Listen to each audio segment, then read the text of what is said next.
Ma première impression de Buenos Aires, c'est d'abord un qui faisait chaud parce que je venais de Paris où il faisait très très très froid. Déjà ça, c'est une ville énorme et ben, curieusement beaucoup plus propre que Paris. Ah ouais, ça m'a impressionné. Que c'est un peu à l'américaine avec des grandes avenues, un peu comme ça, carré, avec des quartiers, avec des blocs, on dit ça ici. Que l'ambiance est sympathique. L'ambiance est très sympathique. Les gens, alors comme je ne parle pas espagnol, je ne peux pas parler. Mais il y a une bienveillance assez naturelle ici. Alors on est allé à une nuit longue après-midi. Alors c'était le Buenos Aires pour moi que j'avais en tête, c'est-à-dire les vieilles personnes, une espèce de vieille tradition. C'était l'après-midi, en fin d'après-midi.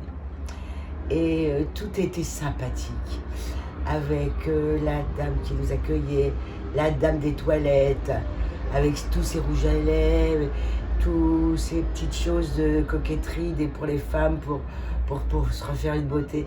Je trouvais ça absolument digne d'un film et tout ça. Elle-même a été avec ce rouge à lèvres et tout ça.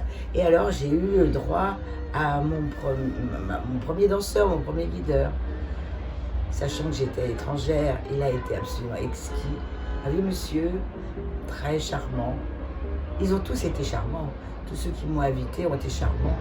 Voyant que je ne parlais pas la langue, ils ont été à me dire que je dansais bien, évidemment. Enfin, cela dit, ils ne faisaient pas non plus des prouesses non plus. Hein. Donc c'était facile pour moi de suivre. Mais ils étaient charmants. Ils étaient très vieux et très sympathiques. Vraiment délicieusement aimables et généreux. Ils dansent pour te faire plaisir. C'est la grosse différence.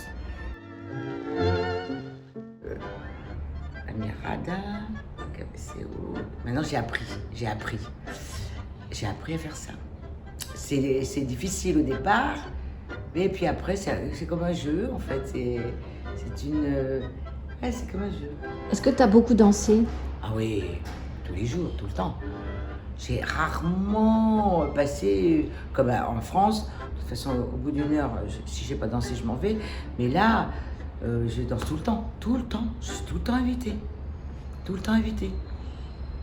Alors, je ne sais pas si c'est parce que je suis une bonne danseuse ou si c'est autre chose, parce que je suis étrangère et que voilà, mais en tout cas, je suis tout le temps invitée. Ça, c'est agréable, évidemment.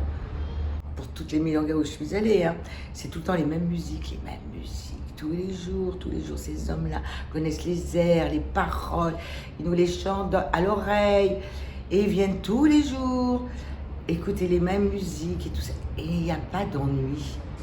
Ils sont encore dans le bien-être d'écouter cette musique, de pouvoir les chanter tous les jours, toute la vie, jusqu'à la mort. Ils vont danser, et ils vont écouter ça. Cette musique est absolument... c'est comme Shakespeare, quoi. C'est des choses universelles, quoi, qui les dépassent.